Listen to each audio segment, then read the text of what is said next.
জুলাই জাতীয় সনদ বাস্তবায়নে উপায় নিয়ে বিভিন্ন রাজনৈতিক দলের সঙ্গে আবারও বৈঠকে বসেছে জাতীয় ঐকমত্য কমিশন। এ বিষয়ে আরো জানাতে সরাসরি যুক্ত হচ্ছেন সহকর্মী হাসান আল মাহমুদ।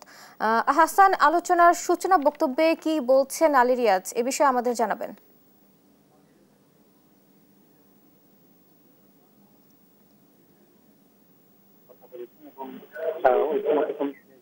রাজনৈতিক দলের প্রতিনিধি এখানে এসেছেন এবং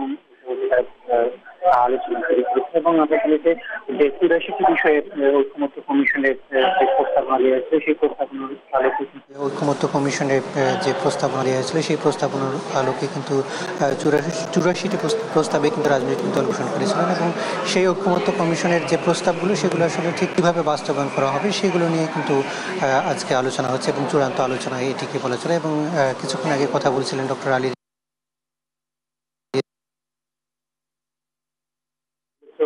তারা চেষ্টা করছেন এক্ষেত্রে তারা আজকে যদি ৩০টি দলে আসলে ঐকমত্য পোষণ করে যে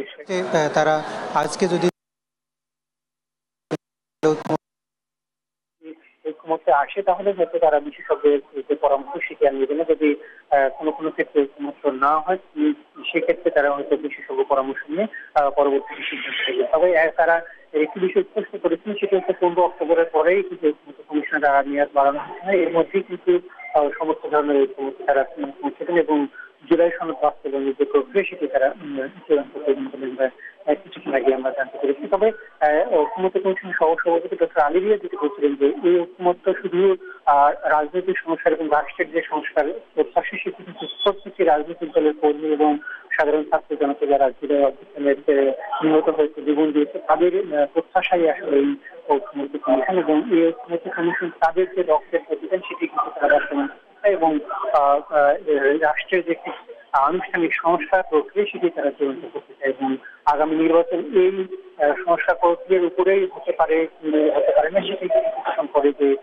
রাজনৈতিক দলগুলো কথা বলছে এবং সেক্ষেত্রে তারা চূড়ান্ত সিদ্ধান্ত দেবে। যদিও বিএনপি সহ অন্যান্য বেশ কয়েকটি রাজনৈতিক দলের প্রক্রিয়াকে তারা কিছুটা ডিনাই করেছে এবং তারা যেটি বলছে যে পরবর্তী নির্বাচনের পরে যে নির্বাচিত সংসদ হবে সেই সংসদের মাধ্যমে এই ঐকমত্য যে প্রক্রিয়াগুলো সেটি বাস্তবায়ন করা হবে। যদি শিক্ষিত অন্যান্য দলগুলো বলছে যে একটি সাংবিধানিক আদেশের মধ্যে দিয়ে সেটি বাস্তবায়ন করা হবে এবং পরবর্তী সরকার আসলে সেটিকে বৈধতা দিবে এমন এবং এই প্রস্তাবের উপর কিছুক্ষণ পরে আমরা হয়তো বিস্তারিত জানতে পারবো যে আসলে প্রস্তাবগুলোতে ঐকমত্য পোষণ করছে সেটা হয়তো ১২টা বা ১টা নাগাদ আমরা আলোচনায় আসতে পারি জানতে পেরেছি। তবে এখন পর্যন্ত ঐকমত্য কমিশন যে আলোচনা সেটি চলছে এই ছিল মতো প্রথম